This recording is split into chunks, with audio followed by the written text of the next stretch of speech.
Hello students, मैं doctor सुधा सोमानी। कल हम जो है ये पढ़ रहे थे अलैंगिक जनन, और उसमें हमने कायिक जनन और उसके अलैंगिक जनन के विभिन्न प्रकारों के बारे में पढ़ा था। और इसके साथ ही आपको ये बताया था कि कुछ इम्पॉर्टेंट प्लांट्स के बारे में कि कितनी बार उनमें वर्ष में पुष्पन क्रिया होती है, ये अंडरलाइंस करवाई थी लाइनें। आज हम ये पढ़ रहे हैं कि ये जो प्राइमेट्स और नॉन प्राइमेट्स होते हैं उनमें दो तरह के साइकिल होते हैं। नॉन प्राइमेट्स के अंदर तो एस्ट्रस साइकिल होता है जनन चक्र से संबंधित, और जो प्राइमेट्स जंतु होते हैं बंदर, एप्स, मानव, उनमें आपका मेनेस्ट्रियल साइकिल होता है। और यहाँ पर इसी के आधार पर दो तरह के प्रजनक बताए गए हैं। आप इधर देखिए नोट्स में, जो स्तनधारी जनन काल के अंदर अनुकूल परिस्थितियों में जनन करते हैं। अनुकूल परिस्थितियों में, यहाँ अनुकूल वर्ड जो है वो बहुत इम्पॉर्टेंट है। और जनन अवस्था में तो ऐसे क्या कहलाएंगे? मौसमी प्रजनक। और जो स्तनधारी अपने पूर्ण जनन काल के अंदर जनन करते हैं और पूरे समय सक्रिय रहते हैं, उन्हें हम कहते हैं आपके सतत प्रजनक के नाम से। कंटिन्यूअस जो चलेगा पूरे वर्ष भर और पूरे जनन काल में। समय के साथ प्रत्येक जीवधारी की आयु बढ़ती है और वो वृद्धावस्था को प्राप्त होता है। उस वृद्धावस्था को हम जीर्णता कहते हैं। जीर्णता को हम एक तरह से ये भी कह सकते हैं कि प्रजनन आयु की समाप्ति। जब प्रजनन आयु खत्म होगी तो वो अवस्था क्या कहलाएगी? जीर्णता या वृद्धावस्था। इसी समय शरीर के अंदर आपकी जीवन अवधि के अंतिम चरण में सहवर्ती परिवर्तन भी होते हैं, यानी उपापचयों की जो बनने की दर है वो काफी धीमी हो जाती है और शरीर में किसी तरह के नए ऊतकों का निर्माण नहीं होता है। इसे वृद्धावस्था या जीर्णता कहेंगे, जो अंत में मृत्यु की ओर ले जाएगी, हमें प्राकृतिक मृत्यु की ओर, प्रत्येक जीवधारी को। ये जो तीन तरह की अवस्थाएं आपने पढ़ी थी, कल आपको पढ़ाई गई थी। तीन अवस्थाएं पाई जाती है, चाहे पौधा है या प्राणी है, जिसमें किशोरावस्था या कायिक अवस्था, प्रजनन अवस्था और जीर्ण अवस्था। इन तीनों के बीच एक दूसरे में जब संक्रमण होता है तो ये क्रिया हार्मोन्स के द्वारा कंट्रोल होती है और पर्यावरणीय कारकों के द्वारा। अब हम जो पढ़ रहे हैं, जो आज का हमारा मुख्य बिंदु है, वो है लैंगिक जनन। लैंगिक जनन, जैसा कि कल आपको शॉर्ट में इसके बारे में बताया था, इसके लिए दो जनक की आवश्यकता होती है, नर एवं मादा, और उनके द्वारा दो तरह के युग्मक बनते हैं जिनमें निषेचन की क्रिया होकर युग्मनज बनता है। और उसमें आपके जो संतति बनेगा वो आपकी जो जनक है उनसे थोड़ा अलग तरह का होगा, विभिन्नताएं विकसित होगी। लैंगिक जनन का जो मुख्य आपका महत्व है वो ये है कि इसमें विभिन्नताओं का विकास होता है, जिससे नए गुणों का या नए लक्षणों का आपका विकास होता है। और यहाँ पर हम ये देख रहे हैं कि चाहे पौधा है या जंतु, अगर उसमें लैंगिक जनन होता है तो उसमें कुछ मूलभूत समानताएं पाई जाती है। पहला तो हम ये देख रहे हैं कि उसमें दो तरह के जनक की आवश्यकता है, नर और मादा, जिनके द्वारा युग्मक उत्पन्न किए जाएंगे और उनमें निषेचन होकर के युग्मनज बनेगा और उसके बाद भ्रूणोद्भव की क्रिया होगी। इन सभी घटनाओं को हम देख के पढ़ने के लिए तीन कैटेगरी में बांट सकते हैं लैंगिक जनन की प्रमुख घटनाओं को: निषेचन पूर्व, निषेचन और निषेचन पश्चात। निषेचन पूर्व में आपका ये देखिए दो प्रकार की घटनाएं हो रही है, युग्मक जनन और युग्मक स्थानांतरण। और युग्मक जनन क्या है ये अभी हम देखेंगे। उससे पहले निषेचन में दो तरह की घटनाएं होगी कि निषेचन होता क्या है एक तो, और कितने प्रकार का होता है। और इसी तरीके से आपका दो तरह का जैसे निषेचन होगा, बाह्य निषेचन और आंतरिक निषेचन। और इसी तरीके से निषेचन पश्चात के बाद जो बनने वाली इकाई है उसको हम युग्मनज कहेंगे, उसकी संरचना के बारे में पढ़ेंगे। और एक युग्मनज से एक बहुकोशिकीय जीवधारी कैसे बनता है उस घटना को कहते हैं भ्रूणोद्भव। इनके बारे में हम डिटेल से पढ़ेंगे। तो पहली घटना हम पढ़ रहे हैं निषेचन पूर्व घटना। निषेचन पूर्व घटना का पहला बिंदु आपने देखा युग्मक जनन। अभी आपको बताया गया कि यहाँ दो जनक होते हैं, नर और मादा। उन दोनों में युग्मक बनने की क्रिया जो होती है वो कहलाती है युग्मक जनन। युग्मकों के निर्माण की क्रिया को युग्मक जनन कहा जाता है, ये इसकी परिभाषा है। और दो तरह के युग्मक बनेंगे, नर व मादा युग्मक। ये जो युग्मक होते हैं ये अगुणित कोशिकाएं, ये विशिष्ट बिंदु है, इसको अंडरलाइन करें। अगुणित कोशिकाएं होते हैं युग्मक। फिर आप देखिए कि अगर ये दोनों जो युग्मक बने हैं नर और मादा में देखने में एक दूसरे से बिल्कुल एक जैसे दिखाई दे रहे हैं तो ऐसा युग्मक समयुग्मकी कहलाता है। और इसका उदाहरण है शैवाल, जो हम नीचे डायग्राम में देख रहे हैं। आप यहाँ देखिए,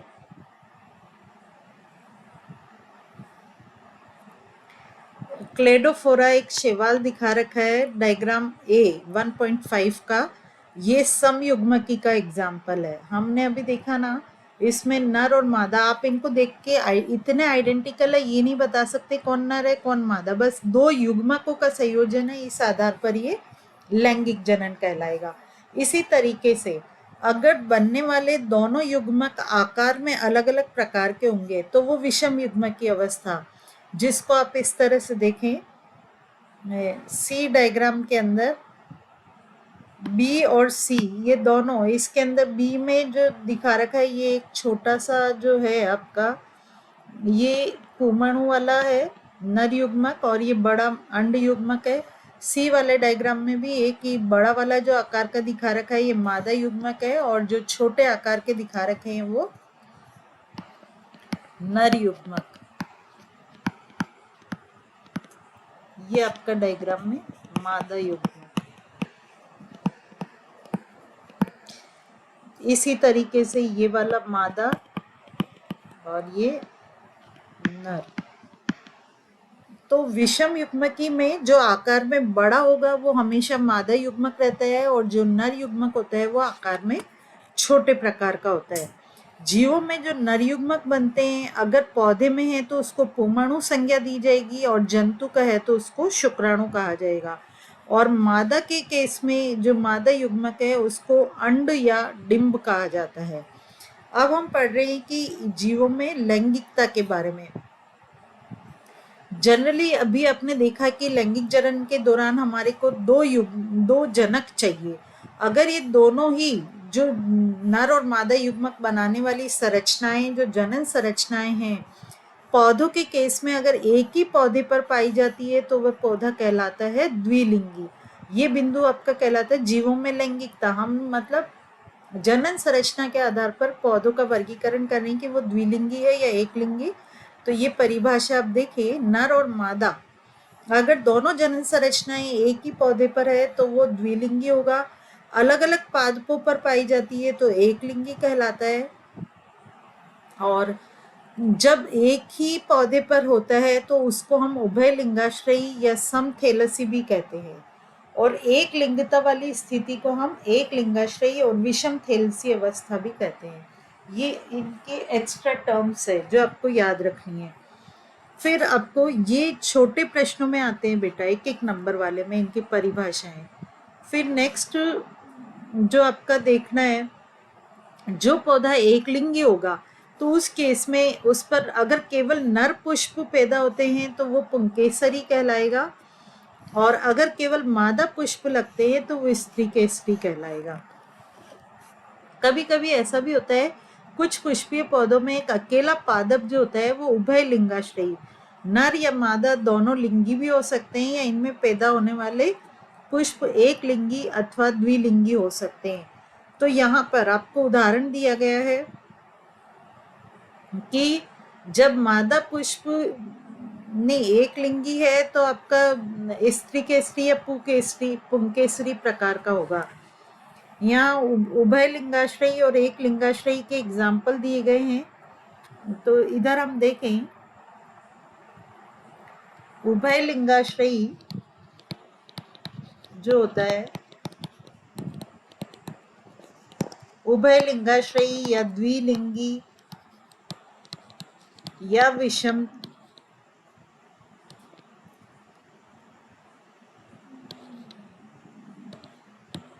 या समथेलसी,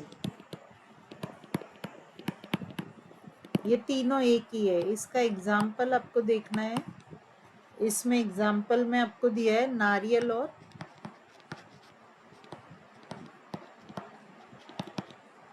कुकुरबिट।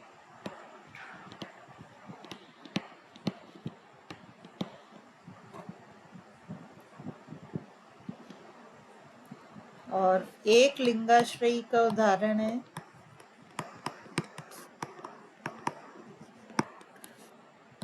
एग्जाम्पल खजूर और पपीता।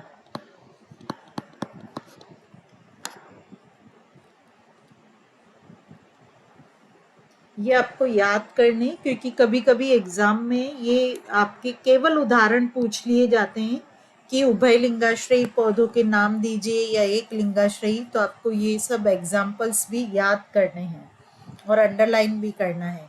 इसी तरीके से ये कि ये कंडीशन जब जंतुओं में होती है तो हम उसको इस तरह से कहेंगे, जंतु में अगर एक ही जंतु में नर और मादा दोनों ही जनन तंत्र पाए जाते हैं तो वो जंतु द्विलिंगी कहलाएगा, और केवल एक ही जनन तंत्र पाया जाता है तो वो जंतु आपका जो है,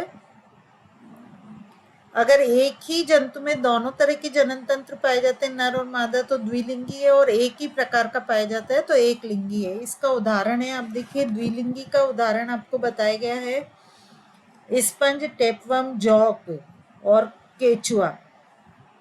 ये सारे आपके इसके उदाहरण हैं द्विलिंगी के। और तिलचट्टा जो है एक लिंगी का है। ये इधर आप डायग्राम में देखें, जो ये नेक्स्ट पेज आपका 12th पे, इसमें क्यों हो रहा है केचुआ जो है, इसके डायग्राम में आप देखिए कि ये अंडाशय दिखा रखा है और वृषण और वृषण कोश के अंदर वृषण, ये दोनों ही जनन तंत्र एक ही जंतु में पाए जाते हैं तो ये क्या कहलाएगा, द्विलिंगी का उदाहरण हो गया। इसी तरीके से आप नीचे इधर देखें, जंतु के अंदर तिलचट्टे का जो है नीचे मादा जनन तंत्र अलग दिखा रखा है, नर जनन तंत्र अलग दिखा रखा है। दो अलग अलग जंतुओं में ये पाया जाता है। नर का नर जनन तंत्र है, मादा का मादा जनन तंत्र अलग जंतु में है, तो ये जो है ये एक लिंगी का एग्जाम्पल है। ये आपका बी वाले डायग्राम में। सी के अंदर आपको ये बताया गया है उभय लिंगाश्रयी, मतलब एक ही पौधे पर आप देखिए नीचे पूधानी है, ऊपर अंडधानी है, तो ये चूंकि है एक ही पौधे पर है और लेकिन पुष्प अलग अलग है तो भी आपका ये उभय लिंगाश्रयी कहलाएगा।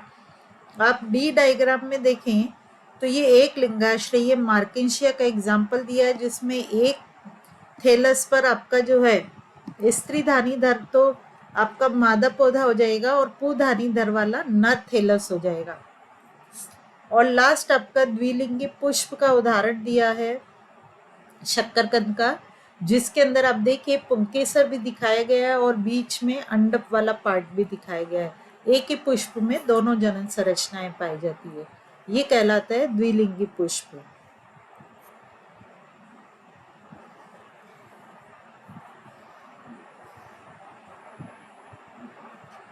अब हम यहाँ पर देखिए, यहाँ हमने अभी पहली घटना पढ़ी है युग्मक जनन। युग्मक बनते समय जो गुणसूत्र होते हैं उनकी संख्या आधी हो जाती है। युग्मक जनन की मुख्य घटना होती है कि आपकी जो मातृ कोशिकाएं हैं उनमें अर्धसूत्री विभाजन होकर के जो बनने वाला युग्मक है उसमें गुणसूत्रों की संख्या अगुणित होगी। हमने पहली लाइन में आपको समझा दिया था कि सभी कोई सा भी जीवधारी है, चाहे पौधा है या जंतु है, उसमें युग्मक किस प्रकार का होगा, अगुणित प्रकार का होगा। यहाँ आपको पेज नंबर 13 आपकी बुक का देखिए, जिसमें एक टेबल दी गई है। उस टेबल में आपके अर्धसूत्राणु 2n में गुणसूत्रों की संख्या दी गई है और एक तरफ युग्मकों में गुणसूत्रों की संख्या n दी गई है, जिसके कुछ पार्ट सबके भरे हुए हैं और कुछ ब्लैंक है। तो एक उदाहरण से मैं आपको समझा रही हूँ, फिर आपको फिलअप करना है इसको। जैसे मानव का है, तो मानव में द्विगुणित अवस्था में होंगे 46, उसकी अगुणित है 23। घरेलू मक्खी का आपकी द्विगुणित अवस्था 12 है, तो अगुणित 6 हो जाएगी। चूहे के केस में आपका इसकी अगुणित संख्या यानी युग्मक में 21 है, तो इसकी जो अर्ध शुक्राणु है उसके अंदर 42 हो जाएगी। कुत्ते के केस में 78 दिया है, तो ये हो जाएगा आपका 78 का आधा आप कर दीजिए,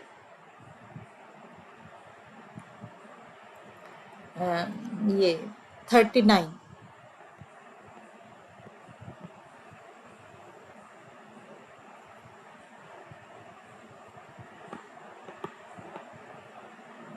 तीन दूनी 6, 9। इसी तरीके से आपका बिल्ली में युग्मक की संख्या दी हुई है, युग्मक में 19 है, तो यहाँ हो जाएगा 38।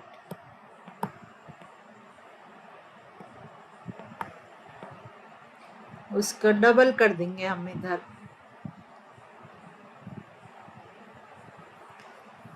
फल मक्खी का आपको बताया गया है कि उसके अंदर द्विगुणित संख्या 8 है, तो अगुणित 4 हो जाएगी उसकी। तो ये टेबल आप रिमेनिंग जो है आप कंप्लीट करेंगे। अब इस युग्मक संरचना के दौरान जो आपका विभाजन होता है, उस विभाजन को हम कहते हैं अर्धसूत्री विभाजन। सभी विषम युग्मक की प्रजातियों में दो प्रकार के युग्मक बनेंगे, नर और मादा। युग्मक अगुणित होते हैं, चाहे उनकी जनक जिससे वो उत्पन्न हुए वह अगुणित है अथवा द्विगुणित ही क्यों ना है। मतलब युग्मक हमेशा अगुणित होगा, चाहे उसका जनक जिससे युग्मक बन रहा है वो अगुणित है कि द्विगुणित है। अब यहाँ पर ये बताया है कि अगर जनक आपका एक गुणित है तब तो समसूत्री विभाजन के द्वारा, ये अंडरलाइन करें, एक गुणित जनक समसूत्री विभाजन के द्वारा युग्मक पैदा करेंगे, जबकि आपका जो द्विगुणित होगा, ऐसी कंडीशन आपकी किस में पाई जाती है, मोनेरा, फंजाई, शैवाल, ब्रायोफाइटा, ये इसके अंदर, क्योंकि इनका मुख्य पादप जो होता है वो अगुणित होता है। तो यहाँ तक आपकी जो कंडीशन होगी कि उसमें समसूत्री विभाजन के द्वारा युग्मक बनेगा।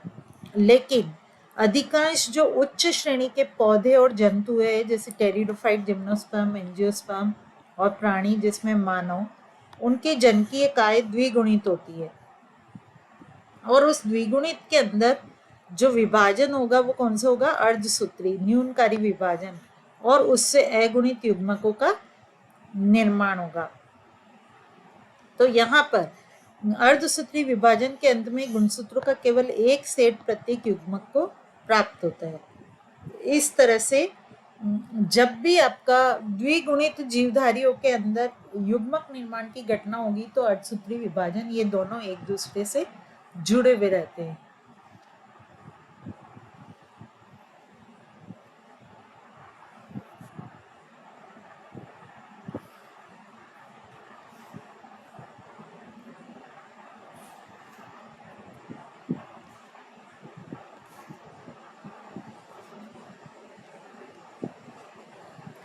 अब हम देख रहे हैं यहाँ आपके युग्मक जनन की क्रिया कंप्लीट हो गई है।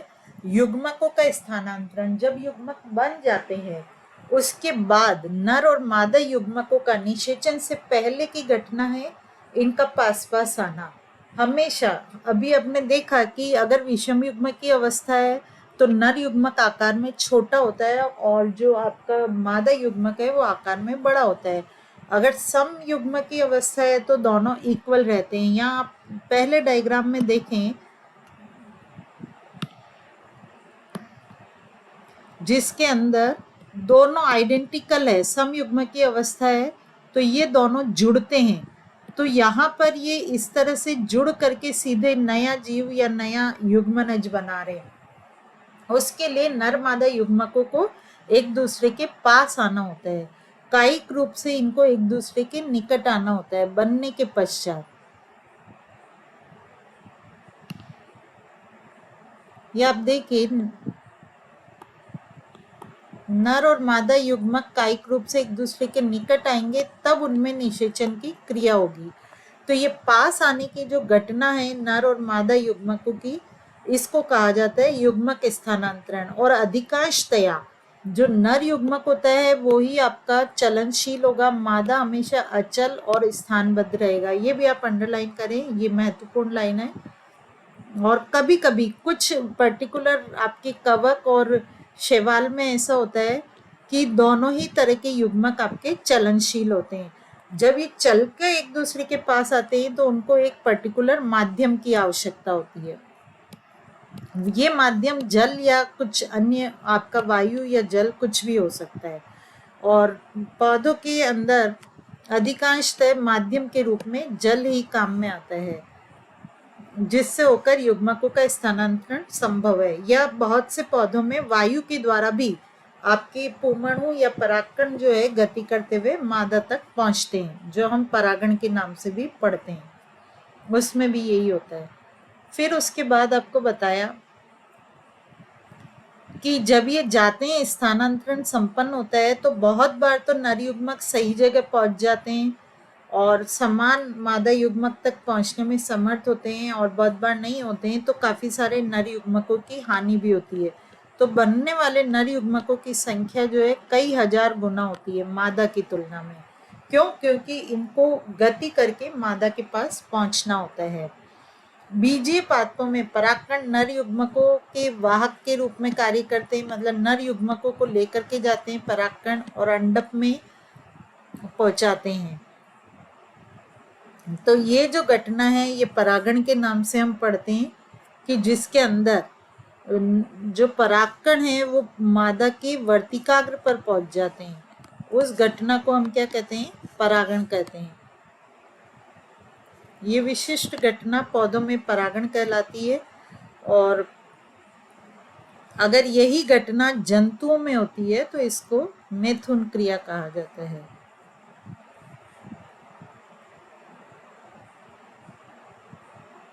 ये आपको बताया परागण होने के बाद जो परागनली है उसमें नर युग्मक को लेती हुई अंडक में जाएगी, और ऐसे में युग्मकों के स्थानांतरण की एक विशिष्ट विधि होती है, और ये तभी आगे जाके निषेचन की क्रिया होगी।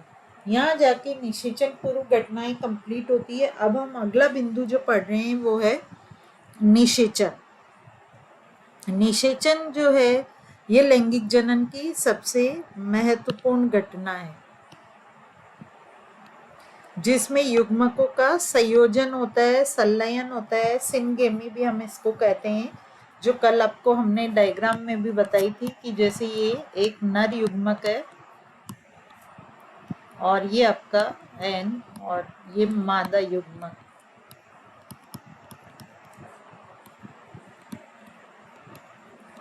तो ये दोनों इस तरह से पास आएंगे और ये बनेगा 2n। ये पद क्या कहलाएगा? निषेचन। नर मादा युग्मकों का मिलना ये युग्मनज।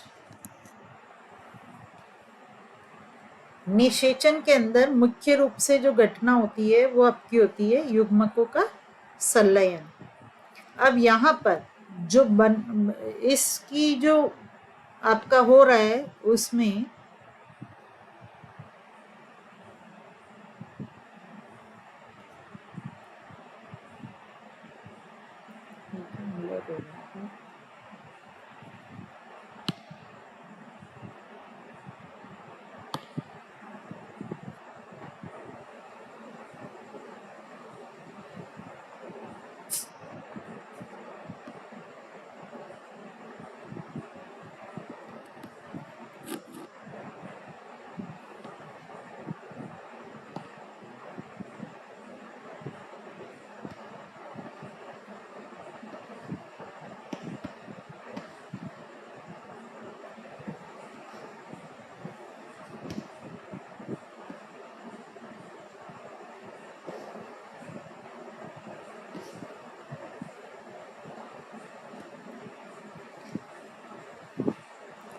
निषेचन के अंदर ये जो युग्मक संलयन की घटना हो रही है क्या ये मादा के शरीर के भीतर होती है या बाहर होती है, उसके अकॉर्डिंग हम इसको दो पार्ट्स में बांटते हैं, बाह्य निषेचन और आंतरिक निषेचन। अगर ये युग्मक संलयन की क्रिया बाहरी माध्यम में हो रही है,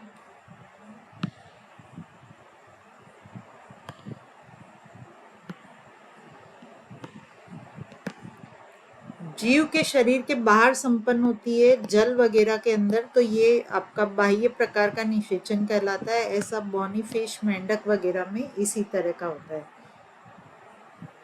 पर इसके केस में क्या रहता है कि जो संतानें बनती है वो शिकारियों का शिकार हो जाती है, जिससे वयस्क होने तक की उत्तरजीविता इनकी जोखिमपूर्ण होती है।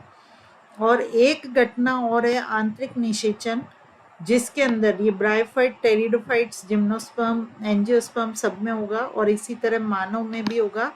अगर जीवधारी के शरीर के भीतर, स्पेशली मादा जो होती है उसके शरीर के भीतर अगर युग्मकों का संलयन हो रहा है, निषेचन हो रहा है, तो वो कहलाएगा आंतरिक निषेचन।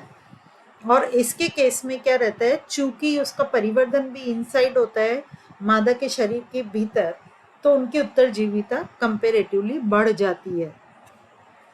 यहाँ एक बिंदु और आपको हाईलाइट किया गया, अनिषेकी जनन।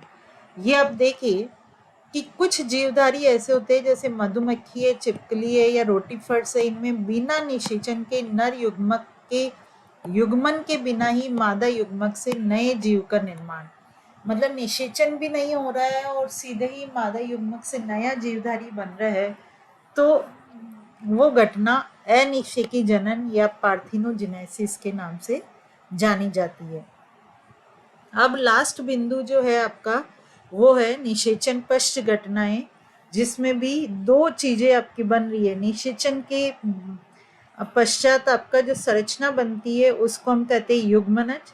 सभी में यही द्विगुणित कोशिका आपकी बनेगी, ये द्विगुणित होगा और ये हमेशा बाह्य माध्यम जल में होता है अगर बाह्य निषेचन की घटना हो रही है, और अगर आंतरिक हो रहा है तो मादा के शरीर के भीतर आपका बनेगा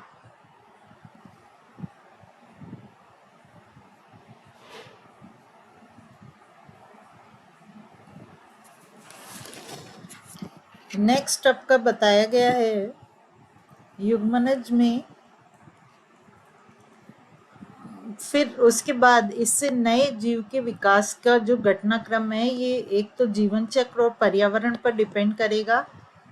किसी किसी के अंदर तो ये फंगाई और शैवाल में एक मोटी भित्ति विकसित हो जाएगी, उसको शुष्कन और क्षति से बचाएगी, और जब अनुकूल परिस्थितियां आएगी तो ये आपका इसकी भित्ति नष्ट हो जाएगी और इसमें अर्धसूत्रण होकर के अगुणित आपका जो है व्यष्टि के रूप में ये परिवर्तित होगा। शैवाल और फंगाई के केस में ऐसा होगा, लेकिन जो द्विगुणित आपके होते हैं उसके केस में समसूत्री विभाजन होता है। युग्मनज जो होता है एक पीढ़ी से दूसरी पीढ़ी के बीच में एक महत्वपूर्ण कड़ी है, ये दो तरह की पीढ़ियों को जोड़ता है, अगुणित को द्विगुणित से जोड़ता है। मानव जीवन की शुरुआत भी एक कोशिकीय युग्मनज से ही होती है। अब अगली जो घटना है उसका नाम है भ्रूणोद्भव। ये युग्मनज से भ्रूण के विकास की प्रक्रिया को संदर्भित करता है। मतलब युग्मनज जो बना है उससे भ्रूण बन करके एक पूरा नए जीवधारी का जो निर्माण होता है, उस घटना को हम कहते हैं भ्रूणोद्भव, जिसके अंदर तीन चीजें मुख्य रूप से होती है। पहला तो होता है कोशिका विभाजन, जिसको हम वीदलन के नाम से पढ़ेंगे। आगे चल के आप पढ़ेंगे मानव की भ्रूणिकी या भ्रूण के परिवर्धन में पहली घटना होती है आपकी वीदलन, जिसमें समसूत्री विभाजन होते हैं युग्मनज कोशिका के भीतर। सेकंड घटना जो होती है विभेदीकरण,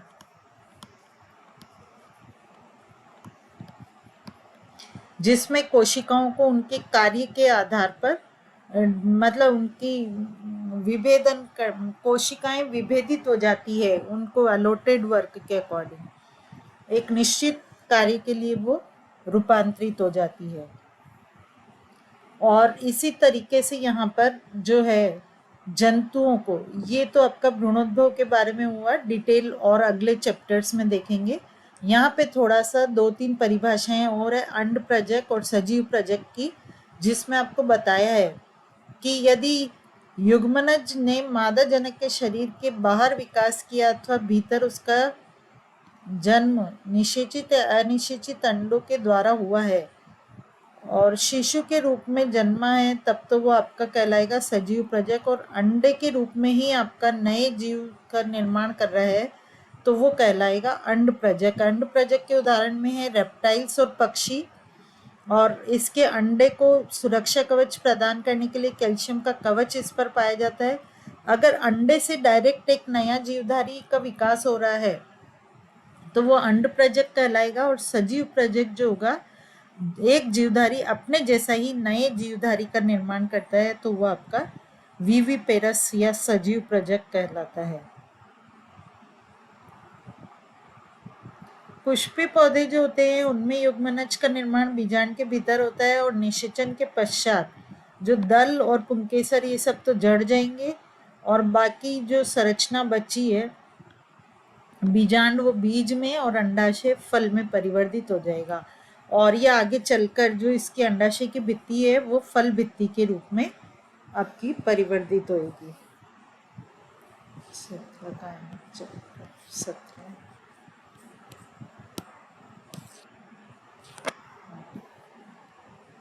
इसको हम नीचे ये डायग्राम में देखो कि फल जो है वो बीज को सुरक्षा प्रदान कर रहा है। यहाँ आपको ये एग्जाम्पल दिया है, ये मटर का देखिए जिसमें बीज अंदर सीड दिखा रखा है और बाहर इसका फल और उसकी फल भित्ति है। इसी तरीके से अन्य में एस जो है वो सीड को रिप्रेजेंट कर रहा है, और पी जो है पेरिकार्प या फल भित्ति को रिप्रेजेंट कर रहा है डायग्राम में। ये तीनों डायग्राम में आप देखें तो ये इस तरह से बीजांड संरचना का बीज में और अंडाशय का फल में रूपांतरण हो रहा है निषेचन के पश्चात। धन्यवाद।